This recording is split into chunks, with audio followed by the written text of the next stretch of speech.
Hi friends, welcome back to study classes. तो आज का हमारा जो डिस्कशन है काफी इंपॉर्टेंट रहने वाला है यूजीसी नेट कॉमर्स एस्पायरेंट्स के लिए। आज की 100 टॉपिक सीरीज में आपके साथ डिस्कस करने वाले हैं 5 इंपॉर्टेंट टॉपिक जो कि जुड़े हैं हमारे unit banking and financial institution से। तो आइए आज के डिस्कशन को स्टार्ट करते हैं। माय डियर फ्रेंड्स, अगर आप तैयारी कर रहे हैं यूजीसी नेट 21 या फिर 22 एग्जामिनेशन की, तो आपके लिए ढेर सारे कोर्सेज हमारी साइट पे, हमारी ऐप पे अवेलेबल हैं। आप उन्हें चेकआउट कर सकते हैं। लिंक आपको इस वीडियो के डिस्क्रिप्शन में भी मिल जाएगा।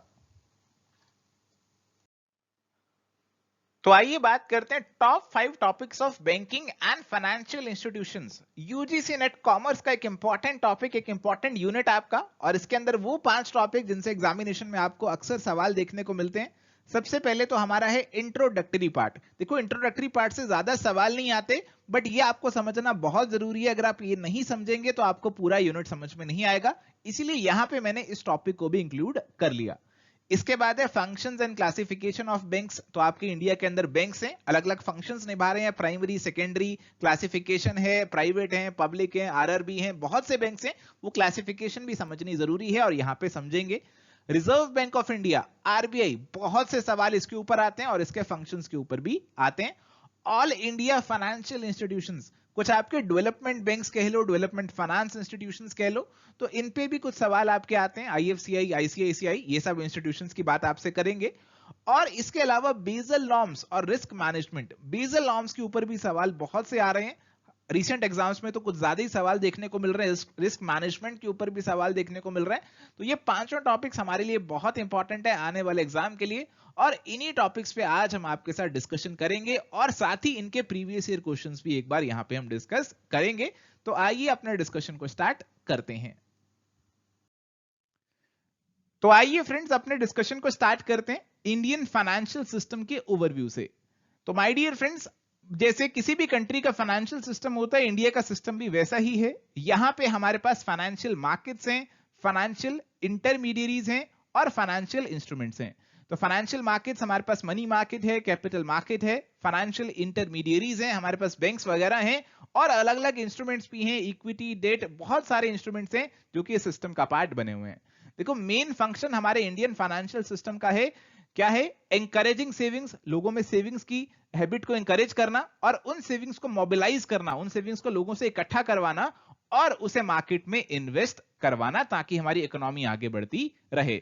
तो बेसिकली हम फंड्स को चैनलाइज करा रहे हैं, हमारे सेवर्स से फंड्स जो हैं हम किन तक पहुंचा रहे हैं, जिनको फंड्स की शॉर्टेज है, जिनको फंड्स की रिक्वायरमेंट है। तो इन्वेस्टर से हमारी कंपनीज, हमारी सरकार की तरफ फंड यहां पे पहुंच जाता है। फाइनेंशियल इंस्टीट्यूशंस हमारे अलग अलग सर्विसेज हमें देते हैं। तो हमारे पास बैंक्स और एनबीएफसीज इंटरमीडियरी की तरह काम करते हैं। आप बैंक में पैसे डिपॉजिट करते हैं और जिसको पैसे लोन में चाहिए, बैंक उसे आगे लोन पे दे देता है। ये रेगुलेट करते हैं हमारे फाइनेंशियल सेक्टर को, जैसे आपके पास सेबी है, आरबीआई है, इरडा है, और बहुत सारे और आपके पास फाइनेंशियल इंस्टीट्यूशंस हैं जिनकी चर्चा आपके साथ आगे करेंगे भी, जैसे नाबार्ड है, आईडीबीआई है, सबकी चर्चा आपके साथ आगे करनी है डिटेल में। और यहां पे हमारे इंडियन फाइनेंशियल सिस्टम को स्टेबल रखने के लिए अलग से एक फाइनेंशियल स्टेबिलिटी डेवलपमेंट काउंसिल भी कॉन्स्टिट्यूट की गई थी दिसंबर 2010 के अंदर। बेसिकली जो भी हमारे सेक्टोरल रेगुलेटर्स है ना, वो सारे इसका पार्ट बने हुए हैं। सेबी के चेयरमैन, आरबीआई के आपके गवर्नर, इडा और पीएफआरडी के हेड, ये सारे इसका पार्ट जो है यहाँ पे बने हुए हैं। फाइनेंस मिनिस्टर इसके जो हैं वो चेयरमैन होने वाले हैं, और ये मेक श्योर करेंगे कि हमारा जो फाइनेंशियल सिस्टम है इंडिया का, वो स्टेबल रहे। तो यहां पे आप देख सकते हैं हमारा फाइनेंशियल सिस्टम। तो इसके अंदर आप देख सकते हैं फाइनेंशियल इंस्टीट्यूशंस आ रहे हैं, बैंक्स भी आ रहे हैं, और नॉन बैंकिंग इंस्टीट्यूशंस भी आ रहे हैं। फाइनेंशियल मार्केट्स आपकी organised, unorganised, money market, capital market, primary market, secondary market, सारी बातें आगे आपके साथ करेंगे। अलग अलग फाइनेंशियल एसेट्स भी होंगे, और बहुत सारी फाइनेंशियल सर्विसेज भी हमें इस मार्केट से मिलने वाली हैं। चलिए, यहां पे हमारे पास एक सवाल है असर्शन रीजनिंग का। असर्शन दे रखी है, Indian economy could survive in the recent global recession due to its strong banking system. Reason दिया, Indian economy contains a large amount of black money. तो देखिए, ये जो सवाल है थोड़ा सा पुराना है, डिमोनेटाइजेशन से पहले का ही सवाल है। और ये जो सवाल है ये आपको असर्शन में कह रहे हैं कि ग्लोबल रिसेशन जो है हमारी इंडियन इकोनॉमी ने सरवाइव करा क्योंकि इंडिया में स्ट्रॉन्ग बैंकिंग सिस्टम है। तो कुछ समय पहले वर्ल्ड ओवर रिसेशन आया था और काफी बैंक्स भी फेल हो गए थे। तो इंडियन इकोनॉमी जो थी उसने सारे रिसेशंस को फेस किया। क्यों? क्योंकि इंडिया का बैंकिंग सिस्टम स्ट्रांग था। रीजन में लिख रहा है कि इंडियन इकोनॉमी में काफी ब्लैक मनी है। देखो, इंडियन इकोनॉमी के अंदर ब्लैक मनी की प्रपोर्शन काफी है और इसीलिए डीमोनेटाइजेशन का स्टेप भी उठाया गया था कि हम ब्लैक मनी जो है उसे कहीं ना कहीं कंट्रोल कर सकें। तो असर्शन और रीजन जो है वो हमारे पास दोनों सही हो जाते हैं, असर्शन और रीजन दोनों सही हो जाते हैं, बट हमारे पास ये एक्सप्लेनेशन करेक्ट नहीं बनेगी। असर्शन को रीजन एक्सप्लेन नहीं कर रहा, दोनों इंडिपेंडेंटली ट्रू हैं और इसीलिए करेक्ट आंसर यहां पे ऑप्शन नंबर बी का आपका बन जाएगा। तो आइए अब आ जाते हैं हमारे बैंकिंग सिस्टम के ऊपर। हमारे बैंक्स की हम बात करें तो बैंक्स हमारे फंक्शंस के लिए जाने जाते हैं। एक है प्राइमरी फंक्शंस और दूसरे हमारे सेकेंडरी फंक्शंस।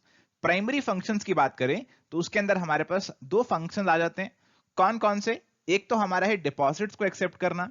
हमारे जो बैंक्स हैं कस्टमर से डिपॉजिट को एक्सेप्ट करते हैं। डिपॉजिट्स अलग अलग तरीके के हो सकते हैं, saving deposit, fix deposit, current deposit और रिकरिंग डिपॉजिट्स। और ये जो डिपॉजिट्स बैंक के पास आए, बैंक्स इन्हें खाली नहीं रखते, इनका इस्तेमाल करते हैं अपने दूसरे प्राइमरी फंक्शन को पूरा करने के लिए, जो कि है ग्रांटिंग ऑफ एडवांसेस। अगर बात करें सेकेंडरी फंक्शंस की तो सेकेंडरी फंक्शंस के अंदर हमारे पास एक आते हैं एजेंसी या फिर रिप्रेजेंटेटिव फंक्शंस, जिसके अंदर बैंक जो है वो आपके एजेंट की तरह काम करता है। आपके बिहाफ पे चेक्स कलेक्ट करता है, पीरियोडिक पेमेंट्स कलेक्ट करता है, आपका पोर्टफोलियो मैनेज करता है और बहुत से ऐसे फंक्शंस परफॉर्म करता है। इसके अलावा हमारे पास होते हैं जनरल यूटिलिटी फंक्शंस। जैसे आप बैंक जाते हैं डिमांड ड्राफ्ट बनवाने, लेटर ऑफ क्रेडिट इशू कराने, लोकर फैसिलिटी अवेल करने, शेयर्स की अंडर राइटिंग कराने, फॉरेन एक्सचेंज खरीदने, और इसके अलावा जो हमारे प्रोजेक्ट रिपोर्ट या फिर कोई भी फंक्शंस हैं जो कि bank as a general utility provide कर रहा है, वो हमारे यूटिलिटी फंक्शंस के अंदर आ जाते हैं। तो चलिए अब आ जाते हैं हमारी बैंकिंग क्लासिफिकेशन पे। तो हमारे इंडिया में आपको अलग अलग तरीके के बैंक्स देखने को मिलेंगे जी। एक देखने को मिलेगा कमर्शियल बैंक। कमर्शियल बैंक्स के अंदर आपके पास वो बैंक्स होंगे जिनका मकसद है प्रॉफिट कमाना। ये पब्लिक सेक्टर हो सकते हैं, प्राइवेट सेक्टर हो सकते हैं, फॉरेन बैंक्स हो सकते हैं और रीजनल रूरल बैंक्स भी हो सकते हैं। अगर बात करें हमारे पब्लिक सेक्टर बैंक्स की, तो पब्लिक सेक्टर बैंक्स जैसा कि नाम से समझ में आ रहा है, इसके अंदर मेजॉरिटी स्टेक हमारी गवर्नमेंट का होने वाला है और मेजॉरिटी बैंकिंग बिजनेस इंडिया के अंदर आपके पब्लिक सेक्टर बैंक ही संभाल रहे हैं। स्टेट बैंक ऑफ इंडिया इनमें सबसे बड़ा बैंक है और इसके अंदर फिलहाल कंसोलिडेशन की भी जो है वो यहाँ पे एक्सरसाइज चल रही है। हमारे बहुत सारे जो पब्लिक सेक्टर बैंक है उनको कंसोलिडेट करके यहाँ पे काम किया जा रहा है। और इसके अलावा हमारे पास अगर हम बात करें प्राइवेट सेक्टर बैंक्स की, तो प्राइवेट सेक्टर बैंक्स के अंदर हमारे पास वो बैंक्स आते हैं जिन्हें की प्राइवेट शेयर होल्डर्स ओन कर रहे हैं, ना कि हमारी गवर्नमेंट। कुछ हमारे पुराने प्राइवेट सेक्टर बैंक्स हैं जिन्हें नेशनलाइज नहीं किया गया था, जैसे आपका आईएनजी वैश्य बैंक है, करूर वैश्य बैंक है। और कुछ हमारे नए प्राइवेट सेक्टर के बैंक्स हैं जो कि अभी सेटअप किए गए हैं, जैसे axis, ICICI bank, Kotak Mahindra, HDFC और येस बैंक वगैरह। और इसके अलावा अगर हम बात करें फॉरेन बैंक्स की, तो ये वो बैंक्स हैं जिनका हेड ऑफिस जो है ना इंडिया से बाहर है, सिटी बैंक, एचएसबीसी, ये सब आपके इसके अंदर आ जाते हैं। और अगर आते हैं हमारे हम रीजनल रूरल बैंक्स आरआरबीज की तरफ, तो आरआरबीज हमारे जो सेटअप हुए थे they were set up in 1975 after the legislation of regional rural bank act of 1976। तो अलग से कानून बनाया गया था और उस कानून के अंदर हमारे रूरल एरियाज के अंदर बैंकिंग को प्रमोट करने के लिए इन बैंक्स को सेटअप किया गया। और ध्यान में रखने वाली बात यह है कि इनको कौन ओन करता है? इनको सेंट्रल गवर्नमेंट भी ओन करती है, स्टेट गवर्नमेंट भी ओन करती है और इनका एक स्पॉन्सर बैंक भी होता है। अगर आए अपने कोऑपरेटिव बैंकिंग की तरफ, तो कोऑपरेटिव बैंक में हमारे पास वो बैंक्स आएंगे जो कि no profit no loss basis पे काम कर रहे हैं। अर्बन एरियाज, रूरल एरियाज दोनों में आपके ये काम कर रहे हैं। अर्बन कोऑपरेटिव जो हमारे हैं वो हमारे शेड्यूल्ड बैंक्स भी हो सकते हैं, नॉन शेड्यूल्ड भी हो सकते हैं, सिंगल स्टेट में काम कर सकते हैं और मल्टीपल स्टेट्स में भी काम कर सकते हैं। ऐसे ही हमारे जो रूरल कोऑपरेटिव्स हैं वो हमारे पास लॉन्ग टर्म और शॉर्ट टर्म में हम उन्हें क्लासीफाई यहां पे करते हैं। अर्बन कोऑपरेटिव बैंक्स हमारे पास जो हैं वो प्राइमरीली हमारे कोऑपरेटिव सोसाइटी एक्ट के अंदर जो है ऑपरेट कर रहे होते हैं। और यहां पे ये भी ध्यान में रखने की जरूरत है कि फिलहाल जो है आरबीआई ने अपना कंट्रोल ऐसे बैंक्स के ऊपर बहुत ज्यादा बढ़ा दिया। पहले आरबीआई का कंट्रोल इन बैंक्स के ऊपर काम होता था, but after the PMC bank issue RBI ने अपना कंट्रोल इनके ऊपर बढ़ा दिया है। रूरल कोऑपरेटिव्स की बात करें तो इसके अंदर हमारे पास शॉर्ट टर्म का क्रेडिट प्रोवाइड करने वाले जो बैंक्स हैं उसके अंदर अलग क्लासिफिकेशन चलती है, जिसमें सबसे ऊपर आपके स्टेट कोऑपरेटिव बैंक्स आते हैं और लॉन्ग टर्म वाले में सबसे ऊपर आपके state cooperative agricultural and rural development banks आते हैं। और इसके साथ साथ यहाँ पे हमारे पास अब जो है वो डिफरेंशिएटेड बैंक्स का कंसेप्ट भी आ चुका है। डिफरेंशिएटेड बैंक्स आपके पास क्या है कि एक टिपिकल स्पेसिफिक मार्केट को वो टारगेट यहाँ पे कर रहे हैं। इसके अंदर हमारे पास स्मॉल फाइनेंस बैंक्स है जो कि छोटे लेवल का फाइनेंस, कम फाइनेंस जो है अवेलेबल करवाने वाले हैं, और साथ ही हमारे पास पेमेंट बैंक्स है जो कि पेमेंट फैसिलिटीज को प्रोवाइड करवाने वाले, रेमिटेंस फैसिलिटीज को प्रोवाइड करवाने वाले हैं। चलिए यहां पे हमारे पास सवाल है, which of the following are included under the representation functions of a bank. अब आप कहेंगे सर ये रिप्रेजेंटेशन फंक्शंस कौन से होते हैं? तो रिप्रेजेंटेशन फंक्शंस जो हैं they are not the primary functions of the bank. जो प्राइमरी फंक्शन है उसे हम निकाल दें, आपके एजेंसी फंक्शन या कुछ यूटिलिटी फंक्शन इसके अंदर आ सकते हैं। तो अब यहाँ पे रिप्रेजेंटेशन फंक्शन के बारे में पूछ रहे हैं, तो आपको ये देखना है कि इसमें से कौन सी ऐसी चीजें हैं जो कि बैंक का प्राइमरी फंक्शन है, उसे आप यहां से काट दो, बाकी आपके रिप्रेजेंटेशन फंक्शन में आ जाएंगे। Payment of cheque and bill primary function नहीं है, प्रोवाइडिंग रेमिटेंस फैसिलिटी भी प्राइमरी नहीं है, अंडरराइटिंग ऑफ सिक्योरिटीज भी प्राइमरी नहीं है, क्लीन क्रेडिट एडवांस करना, तो क्रेडिट एडवांस करना it is a primary function of bank, तो यहां पे नहीं आएगा। ओवरड्राफ्ट प्रोवाइड करना ये भी बैंक का प्राइमरी काम है, और ये भी यहां पे नहीं आएगा। Purchase and sale of securities जो है वो बैंक का प्राइमरी काम नहीं है, तो वो भी यहां पे आपका आ जाएगा। तो ये बचे हुए आपके बैंक के रिप्रेजेंटेशन फंक्शन हो सकते हैं। तो आप 4 और 5 को निकाल दीजिए, तो आपके पास जो करेक्ट आंसर बन सकता है वो बन सकता है ऑप्शन नंबर सी का। चलिए अगला सवाल हमारे पास है, under the cooperative bank structure the apex institution is. Cooperative bank structure की अगर हम बात करें तो कौन सा एपेक्स इंस्टीट्यूशन इनमें से होता है? तो कोऑपरेटिव बैंक्स इंडिया में कुछ अर्बन होंगे, कुछ रूरल होंगे, और उनकी कुछ फर्दर क्लासिफिकेशन होती है। जैसे कि आप यहां पे देख सकते हैं कि हमारे कुछ होंगे अर्बन कोऑपरेटिव। अर्बन कोऑपरेटिव आपके शेड्यूल्ड हो सकते हैं, नॉन शेड्यूल्ड हो सकते हैं, सिंगल स्टेट में काम कर रहे हो सकते हैं, और मल्टीपल स्टेट्स में काम कर रहे भी हो सकते हैं। अगर रूरल कोऑपरेटिव्स की यहां पे बात करें तो उन्हें लॉन्ग टर्म और शॉर्ट टर्म में क्लासिफाई करते हैं, और यहां पे फर्दर क्लासिफिकेशन भी कुछ रहती है इनकी। जैसे लॉन्ग टर्म के अंदर आप देख रहे हैं आपको 2 शॉर्ट फॉर्म्स लिखी हुई मिल रही हैं, तो ये कौन कौन से हैं जी? SCARDB आपके स्टेट लेवल के इंस्टीट्यूशन है, और PCARD आपके primary cooperative agriculture rural development bank है जो कि उनके अंडर काम कर रहे हैं। ऐसे ही शॉर्ट टर्म के अंदर हमारे पास है state cooperative banks, district cooperative banks, और प्राइमरी एग्रीकल्चर कोऑपरेटिव सोसाइटी। तो टॉप पे स्टेट आते हैं, फिर डिस्ट्रिक्ट आते हैं, फिर प्राइमरी एग्रीकल्चर कोऑपरेटिव सोसाइटी आपकी आ जाती हैं। तो टॉप पे हमारे पास क्या आ रहा है? टॉप पे हमारे पास आ रहा है स्टेट कोऑपरेटिव बैंक हमारा टॉप पे आ रहा है, और इसीलिए correct answer option number B का यहां पे बनेगा। तो चलिए दोस्तों अब आते हैं रिजर्व बैंक ऑफ इंडिया की तरफ। तो रिजर्व बैंक ऑफ इंडिया हमारा इंडिया का सेंट्रल बैंक है, और इसके बारे में क्या चीजें आपको ध्यान में रखनी है? देखो जी, सबसे पहले तो आपको ये बात ध्यान में रखनी है कि कब इसका ओरिजिन हुआ, कैसे इसका ओरिजिन हुआ। तो हमारे पास एक हिल्टन यंग कमीशन, जिसे royal commission on Indian currency and finance के नाम से भी जाना जाता है, उसने जो है रिकमेंड किया कि इंडिया के लिए एक सेंट्रल बैंक होना चाहिए, और 1 अप्रैल 1935 को जो है हमने इस बैंक को सेटअप किया, reserve bank of India act 1934 के तहत। इनिशियली हमारा जो आरबीआई का सेंट्रल ऑफिस था वो कलकत्ता हुआ करता था, और बाद में ये मुंबई मूव कर गया। और इसके साथ साथ आपको ये भी पता होना चाहिए कि हमारा जो आरबीआई था ना, उसने हमारा जो बर्मा है और हमारा जो पाकिस्तान है उसका भी सेंट्रल बैंक एक्ट किया है। और अगर बात करें इसकी गवर्नेंस की, तो गवर्नेंस के अंदर हमारे पास एक सेंट्रल बोर्ड ऑफ डायरेक्टर्स होता है, जिसे कि अपॉइंट करती है हमारी गवर्नमेंट ऑफ इंडिया 4 साल के लिए। इसके अंदर आपके कुछ ऑफिशियल डायरेक्टर्स होते हैं और कुछ नॉन ऑफिशियल डायरेक्टर होते हैं। ऑफिशियल डायरेक्टर्स आपके फुल टाइम होते हैं, इसके अंदर आपका आरबीआई का गवर्नर आ जाते हैं, और इसके अलावा कुछ डिप्टी डायरेक्टर भी, डिप्टी गवर्नर भी आ जाते हैं।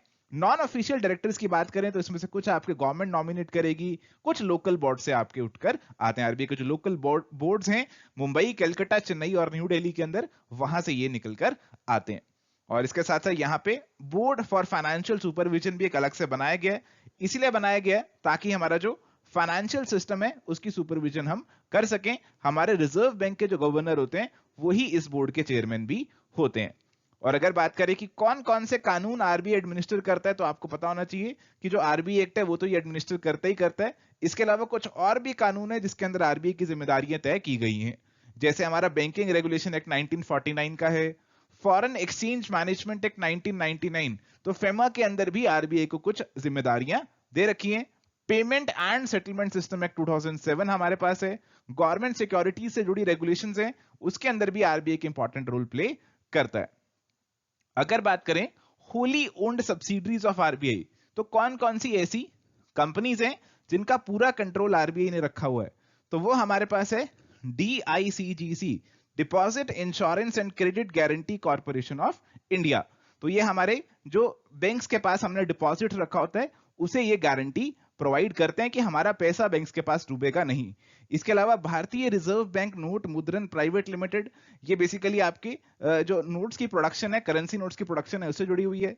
Reserve bank information technology private limited एक और आम है यहाँ पे, और इसके अलावा Indian financial technology and allied services IFTAS। तो ये आपकी 4 major subsidiaries wholly owned by RBI जिनके नाम आपको पता होने चाहिए। और यहां पे आता है हमारा नेशनल हाउसिंग बैंक NHB। देखो जो नेशनल हाउसिंग बैंक है ना, इसे एक पार्लियामेंट के अलग से एक्ट के तहत सेटअप किया गया था 1987 के अंदर। बेसिकली हाउसिंग फाइनेंस प्रोवाइड करने के लिए इसे सेटअप किया गया था।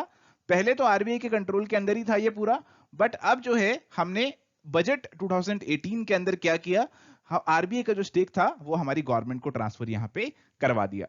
चलो जी, अब आते हैं मेन फंक्शंस ऑफ आरबीआई कि आरबीआई के क्या मेन फंक्शंस हैं। तो आरबीआई के क्या मेन फंक्शंस है, जल्दी से बताइए। सबसे पहला फंक्शन क्या है कि RBI is the monetary authority. ये मॉनेटरी अथॉरिटी है, हमारी मॉनेटरी पॉलिसी पे मेन कंट्रोल इसका रहता है। हमारे फाइनेंशियल सिस्टम को रेगुलेट करता है, बैंक्स को, फाइनेंशियल इंस्टीट्यूशंस को रेगुलेट करता है। फॉरेन एक्सचेंज जो है हमारा, उसे मैनेज करता है। ये ध्यान रखता है कि एक्सचेंज रेट में ज्यादा फ्लक्चुएशन ना आ जाए। करेंसी नोट्स को इशू करता है।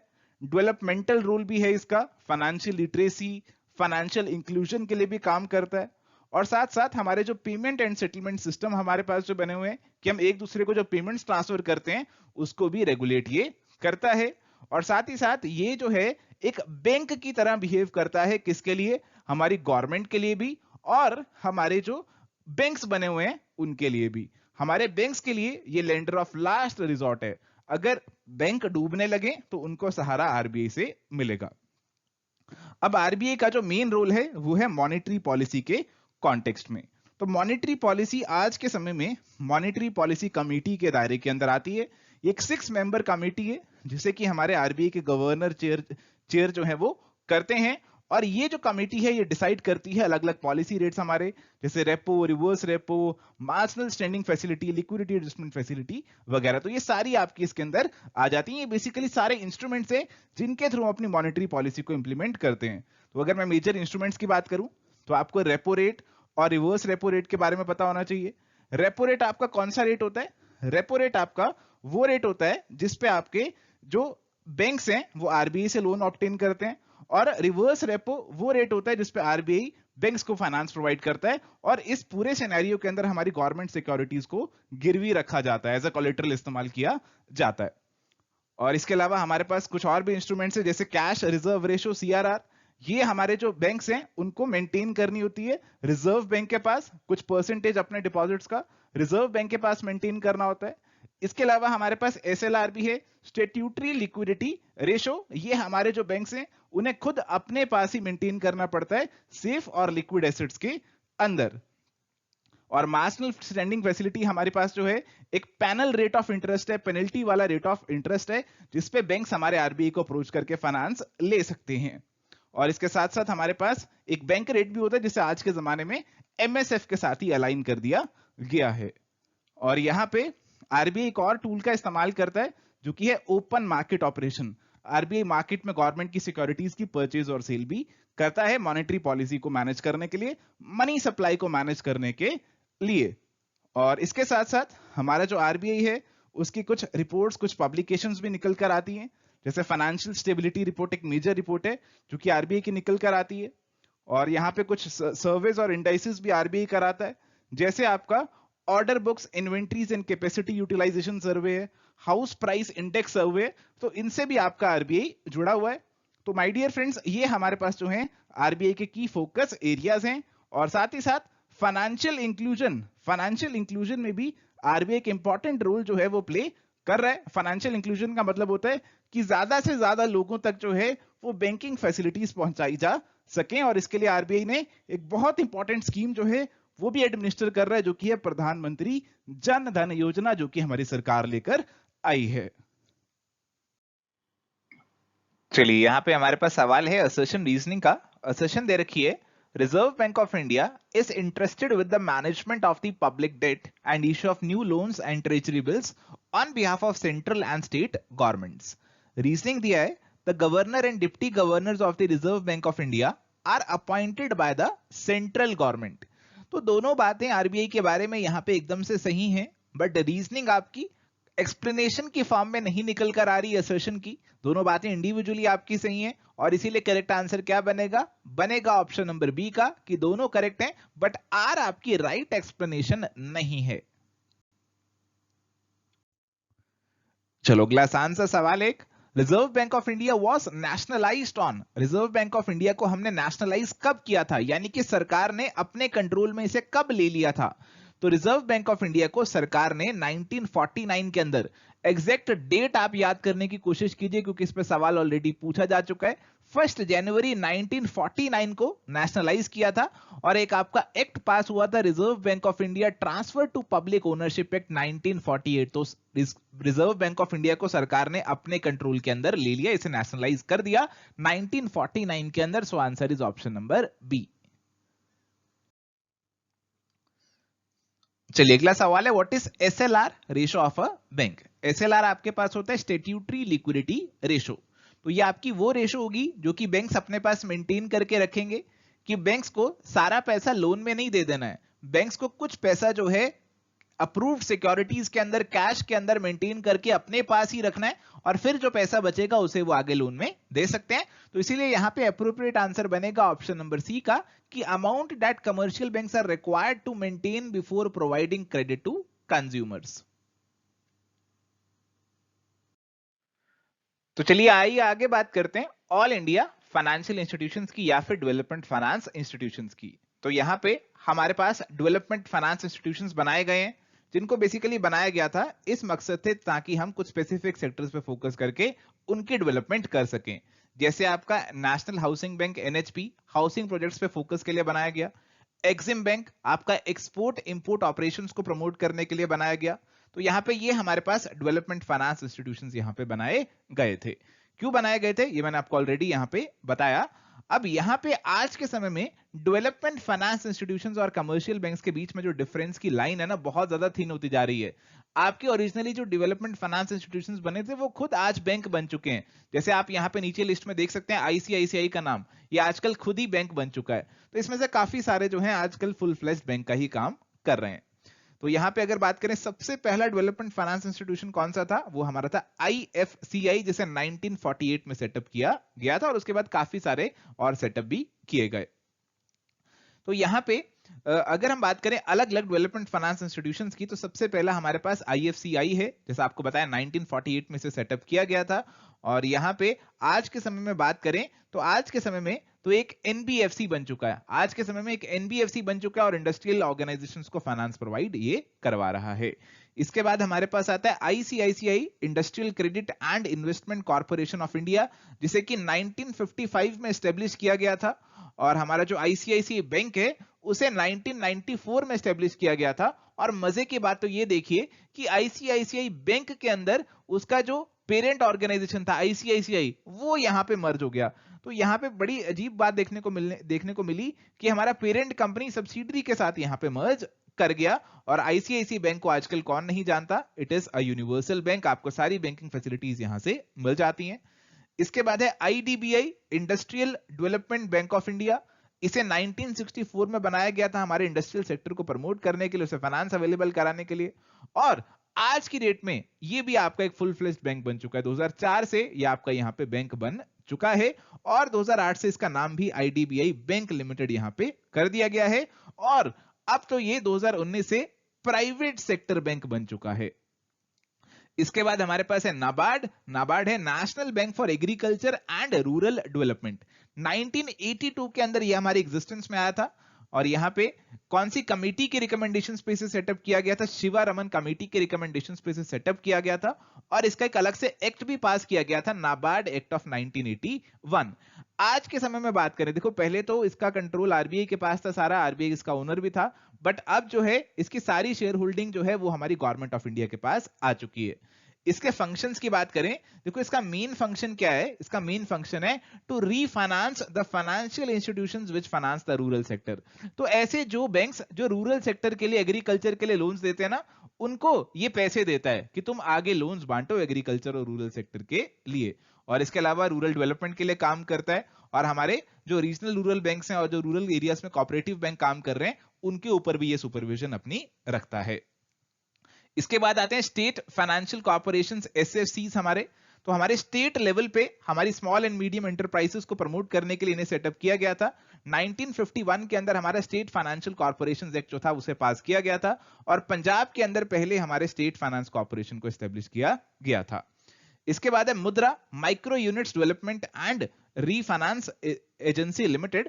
इसके पहले सिडबी भी था, चलो पहले मुद्रा की बात कर लेते हैं। देखो मुद्रा की बात करें तो मुद्रा is a wholly owned subsidiary of small industries development bank of India, यानी कि सिडबी। तो सिडबी की ही ये सब्सिडरी है मुद्रा। तो मुद्रा के अंदर हम क्या करते हैं, हमारे जो छोटे बिजनेसेस हैं, माइक्रो एंटरप्रेन्योर्स हैं, इंडिविजुअल्स हैं, उनको यहाँ पे फाइनेंस प्रोवाइड कराते हैं। देखो मुद्रा जो है ना, ये डायरेक्टली फाइनेंस आपको नहीं देता, ये भी नाबार्ड की तरह एक रीफाइनेंसिंग इंस्टीट्यूशन है। तो बेसिकली जो बैंक्स, जो इंस्टीट्यूशंस आपके स्मॉल बिजनेसेस को लोन दे रहे हैं ना, उनको ये रीफाइनेंस फैसिलिटी प्रोवाइड कराता है, उनको ये फाइनेंसिंग फैसिलिटी प्रोवाइड करवाता है। अगर बात करें सिडबी की, देखो सिडबी हमारे पास है small industries development bank of India. तो सिडबी को 1990 में सेटअप किया गया था by an act of parliament, और मकसद इसका आपको समझ ही आ रहा होगा, स्मॉल इंडस्ट्रीज की डेवलपमेंट के लिए, उन्हें फाइनेंस अवेलेबल कराने के लिए। और इनिशियली इसे सेटअप किया गया था as a subsidiary of IDBI, but अब ये आईडीबीआई की सब्सिडरी नहीं रहा है, अब अपने आप में एक इंडिपेंडेंट बॉडी बन चुका है। और इसके हेडक्वार्टर ना बहुत ही डिफरेंट है, बहुत ही अलग है इसके हेडक्वार्टर। नॉर्मली आपको सबके बॉम्बे, दिल्ली देखने को मिलेंगे, बट इसके हेडक्वार्टर जो है वो हमारे लखनऊ में सिचुएटेड है, जो कि आपको ध्यान में रखना है। चलिए इसके अलावा हम बात करते हैं एक्सिम बैंक की। Exim bank export import bank of India, foreign trade को प्रमोट करने के लिए, फाइनेंस अवेलेबल कराने के लिए बनाया गया 1982 के अंदर, और इसके लिए भी एक अलग से एक्ट पास किया गया था, export import bank of India act 1981। इसके हेडक्वार्टर आपके मुंबई के अंदर ही सिचुएटेड हैं। इसके बाद है India infrastructure finance company limited. देखो ये जो आपकी कंपनी है, इसे 2006 के अंदर बनाया गया। हमारे जो इंफ्रास्ट्रक्चर सेक्टर के प्रोजेक्ट्स हैं, बहुत लंबे समय के प्रोजेक्ट होते हैं और बहुत लंबे समय के लिए फाइनेंस होने चाहिए होता है, और इसी चीज को पूरा करने के लिए, इसी फाइनेंस रिक्वायरमेंट को पूरा करने के लिए इसे सेटअप किया गया था। इसके बाद है IDFC infrastructure development financing company. तो आईडीएफसी 1997 के अंदर बनाई गई थी। इसका मकसद था अगेन इंफ्रास्ट्रक्चर सेक्टर के लिए फाइनेंसिंग अवेलेबल कराना। आज की डेट में तो इसे बैंकिंग लाइसेंस मिल चुका है आरबीआई से, 2015 से आपका एक बैंक की तरह काम ये कर रहा है। इसके बाद आपका है यूटीआई, यानी कि यूनिट ट्रस्ट ऑफ इंडिया, जिसे कि 1963 के अंदर एक पार्लियामेंट के एक्ट से हमने एस्टेब्लिश किया था। आरबीआई जो था वो इसके ऊपर इनिशियली मेन कंट्रोल रखा हुआ था, और इसका मकसद था कि हम इंडिया के अंदर जो है स्मॉल इन्वेस्टर्स की सेविंग्स को हम क्या करें, एक्यूमुलेट करें और उसको इन्वेस्ट करें। बेसिकली म्यूचुअल फंड का जो कंसेप्ट है ना, उसे कहीं ना कहीं बढ़ावा देने के लिए इसे सेटअप यहां पे किया गया था। बट धीरे धीरे यहाँ पे इसमें बहुत चेंजेस आते रहे, और यहाँ पे आज के समय में ये अपने आप में एक इंडिपेंडेंट एंटिटी बन चुका है, और यूटीआई म्यूचुअल फंड हमारा यहाँ पे अलग से चल रहा है। तो चलिए यहाँ पे हमारे पास एक सवाल है मैच द फॉलोइंग का। लिस्ट 1 और लिस्ट 2 की मैचिंग हमें यहाँ पे करनी है। लिस्ट 2 में हमें दे रखे हैं कुछ नाम बैंक के, फाइनेंशियल इंस्टीट्यूशन के, और लिस्ट 2 में हमें दे रखा है ईयर ऑफ एस्टेब्लिशमेंट। तो आईएफसीआई आपका सबसे पहला डेवलपमेंट फाइनेंस इंस्टीट्यूशन 1948 में सेटअप हुआ था। सिडबी आपका 1990 में, नाबार्ड 1982 में आया था, और एक्सिम बैंक का एक्ट 1981 में आया था। तो इसीलिए आप इनको भी करेक्टली मैच आउट यहाँ पे कर सकते हैं। इनमें थोड़ी सी कंफ्यूजन आपको हो सकती है, बट अगर आप ऑप्शंस देखेंगे तो आपको आसानी से पता चल जाएगा कि आपका करेक्ट आंसर यहाँ पे ऑप्शन नंबर डी का ही बनने वाला है। तो चलिए आते हैं हमारे अगले टॉपिक की तरफ, जो कि है Basel norms and risk management. तो रिस्क बेसिकली क्या है, एक फ्यूचर अनसर्टेनिटी है, कि फ्यूचर अनसर्टन, हमारे बैंक्स के लिए भी फ्यूचर अनसर्टन है, उन्हें नहीं पता कि फ्यूचर में क्या होने वाला है। और हमारे बैंकिंग सेक्टर में हमें 6 मेन टाइप के रिस्क देखने को मिलते हैं। कौन कौन से? क्रेडिट रिस्क देखने को मिलता है। क्रेडिट रिस्क का मतलब होता है कि हमने बोरोवर को पैसे दिए और कल को वो पैसा हमारा डूब गया, एनपीए होने का खतरा। ऑपरेशनल रिस्क, हमारे ऑपरेशन में कोई दिक्कत आ जाए, हम सीबीएस सिस्टम को फॉलो करके काम कर रहे हैं और इस सिस्टम में कोई दिक्कत आ जाए। मार्केट रिस्क, हमारे मार्केट में जो हम इन्वेस्ट कर रहे हैं या फिर हमारे जो बैंक्स हैं वो मार्केट से जुड़े हुए हैं, शेयर मार्केट से जुड़े हुए हैं, उसके अंदर अप्स एंड डाउन्स आते रहते हैं, तो उसका रिस्क आ गया। सिस्टेमेटिक रिस्क हमारा एक्सटर्नल रिस्क है जो कि सभी बैंक्स को इफेक्ट कर रहा है। आपकी गवर्नमेंट की पॉलिसी चेंज हो गई, आपकी इनस्टेबल गवर्नमेंट हो गई, ये सारे रिस्क आते हैं इसके अंदर। आपका बिजनेस रिस्क, हो सकता है बैंक्स इनफ प्रॉफिट्स ना जनरेट कर सके, उसका बिजनेस वायबल ना हो जाए, ये यहां पे एक रिस्क है। रेपुटेशन रिस्क, बैंक की रेपुटेशन खराब हो जाए, बैंक की इज्जत जो है वो मिट्टी में मिल जाए। ऐसा कैसे हो सकता है कि बैंक के अंदर कोई फ्रॉड हो जाए और यहां पे हमारे जो लोग हैं उनका विश्वास उस बैंक से उड़ जाए। अब यहां पे हमारे पास आते हैं बेसल नॉर्म्स। तो यहां पे रिस्क को मैनेज करना बहुत जरूरी है और इसी के लिए हमारे पास आए हैं बेसल नॉर्म्स। असल में जो बेसल है ना, वो एक शहर का नाम है जो कि आपका स्विट्जरलैंड के अंदर सिचुएटेड है। ये बेसिकली आपका हेडक्वार्टर है ब्यूरो ऑफ इंटरनेशनल सेटलमेंट का, BIS का ये हेडक्वार्टर है, जिसका मकसद है कि हमारे जो सेंट्रल बैंक्स हैं उनके बीच में कॉपरेशन रहनी चाहिए वर्ल्ड वाइड। और यहीं पे हमारे जो बड़े बड़े सेंट्रल बैंक्स हैं उन्होंने मिलकर बनाया है basal committee on banking supervision, BCBS, और इसी ने आपके बेसल नॉर्म्स जो हैं वो बनाए हैं। तो बेसल नॉर्म्स की अगर हम बात करें तो उसके अंदर देखो सबसे इंपॉर्टेंट जो कंसेप्ट आता है ना वो है कैपिटल एडिक्वेसी रेशो, CAR या फिर इसे CRAR भी बोलते हैं। तो ये रेशो आपकी किस चीज की रेशो है, इसका फॉर्मूला सबसे पहले आपको ध्यान में रखना है। इस किसके फॉर्मूला में हमारे न्यूमरेटर में आती है कैपिटल और डिनोमिनेटर में आता है हमारा रिस्क। कैपिटल टू रिस्क आपकी ये रेशो है। अब जो न्यूमरेटर में आपकी कैपिटल है उसको हम दो टीयर में बांटते हैं, टीयर 1 और टीयर 2। टीयर 1 वाली जो आपकी कैपिटल है ना, ये आपकी प्योर कैपिटल है, ये आपकी कोर कैपिटल है। इसके अंदर आपके जो कॉमन इक्विटी स्टॉक है वो आ जाएगा, आपके रिजर्व्स वगैरह वो भी यहां पे आ जाएंगे। बट जो टीयर 2 कैपिटल है ना, वो यहां पे आपकी थोड़ी सी मिलावटी कैपिटल है, वो प्योर कैपिटल नहीं है, वो सप्लीमेंट्री कैपिटल है। रीवैल्यूएशन रिजर्व वगैरह, आपके हाइब्रिड इंस्ट्रूमेंट्स जिसके अंदर आपके कन्वर्टिबल जैसे शेयर्स टाइप हो गए, कन्वर्टिबल डिबेंचर्स टाइप हो गए, तो ये सारी चीजें आपकी इसके अंदर आ जाती हैं। So this is not the pure capital. और अगर हम बात करें हमारे डिनोमिनेटर की, उसके अंदर हमारे पास जो एसेट्स आते हैं ना, प्लेन एसेट्स नहीं आते, हम एसेट्स को वेटेज देते हैं। किसके बेसिस पे? उनके रिस्क के बेसिस पे। तो हम रिस्क वेटेड एसेट्स अपने डिनोमिनेटर में कंसीडर करते हैं। तो अलग अलग एसेट्स हमारे बैंक के पास है, उनसे अलग अलग रिस्क अटैच्ड है, उस रिस्क से उस एसेट की वैल्यू को मल्टीप्लाई करते हैं और फिर हमारा जो है डिनोमिनेटर निकलता है। तो जैसे हमारे बैंक के पास कुछ पड़ा हुआ है, क्या पड़े हुए हैं, कुछ ऐसे लोन्स दिए हुए हैं या फिर कुछ ऐसा क्रेडिट कार्ड का बैलेंस पड़ा हुआ है जो कि अभी कस्टमर ने पे नहीं किया, उस पे बैंक को कितना रिस्क है? उस पे बैंक को 100% से भी ज्यादा रिस्क है। बैंक का पैसे तो डूब सकता ही सकता है और साथ ही साथ बैंक के कुछ कलेक्शन चार्जेस, लीगल चार्जेस भी लग सकते हैं, तो 100% से भी ज्यादा खर्चा है। कुछ चीजें ऐसी हैं, कुछ एसेट्स ऐसी हैं जिसमें बिल्कुल भी खतरा नहीं है। जैसे बैंक के पास कैश पड़ा हुआ है, तो कैश में क्या खतरा? बैंक का कुछ बैलेंस RBI के पास पड़ा हुआ है, तो इसमें भी कोई खतरा नहीं है।